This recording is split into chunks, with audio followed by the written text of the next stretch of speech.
ગત સાંજે આમ આદમી પાર્ટીની મોરબીમાં જે સભા હતી એ સભામાં એટલા બધા લોકો એકઠા થયા હતા અને સ્વાભાવિક છે કે વિસાવદરમાં જ્યારથી આમ આદમી પાર્ટી જીતી છે ત્યારથી ભાજપમાં ભય ફેલાઈ ગયો છે, એટલે ભાજપવાળા આ સભાઓથી એટલા ડરી ગયા છે. આગામી 2 મહિનામાં આવી 2000 સભાઓ ગુજરાતમાં થવાની છે અને ગુજરાતનો આખો માહોલ જ્યારે બદલવાનો છે. લોકો તમામ જગ્યાએ એવું કહે છે કે ભાઈ વિસાવદરવાળી કરીશું, પરિવર્તન લાવવાના મૂડમાં છે 7 કરોડ જનતા.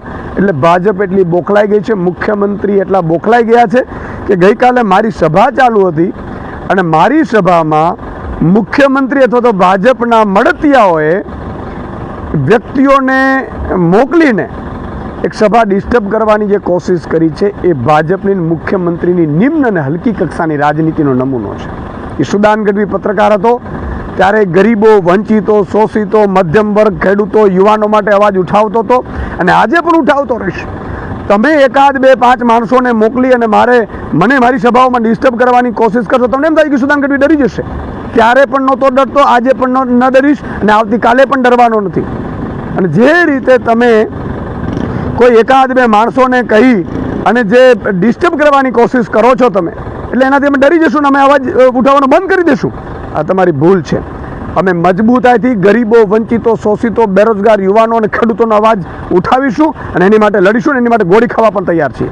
બીજું કે જે યુવાને આવેશમાં આવીને જેને પણ લાફો માર્યો છે એ આમ આદમી પાર્ટીનો કાર્યકર્તા નથી. બીજું કે એ હિંસક ઘટનાને ક્યારેય આમ આદમી પાર્ટી સપોર્ટ નથી કરતી. આ બધી ભાજપની ચાલ છે અને ભાજપ એ ડરી ગઈ છે આમ આદમી પાર્ટીથી, એટલે માહોલ બગાડવાની કોશિશ કરે છે. ગુજરાતની જનતાને મારી વિનંતી છે કે ભાજપની એક પણ ચાલમાં આવતા નહીં.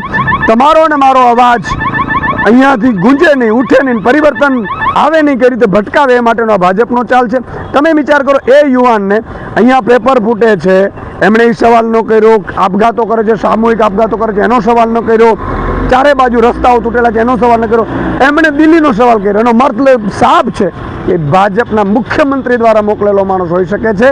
એણે આમ આદમી પાર્ટીથી ડરી ગયા છે. પણ આજે પણ કહું છું કે અમે ડરવાના નથી, પ્રજા માટે અવાજ ઉઠાવવાના છીએ અને પ્રજા માટે ગોળી ખાવાના છીએ. જય હિન્દ, જય ભારત, જય જય ગરવી ગુજરાત.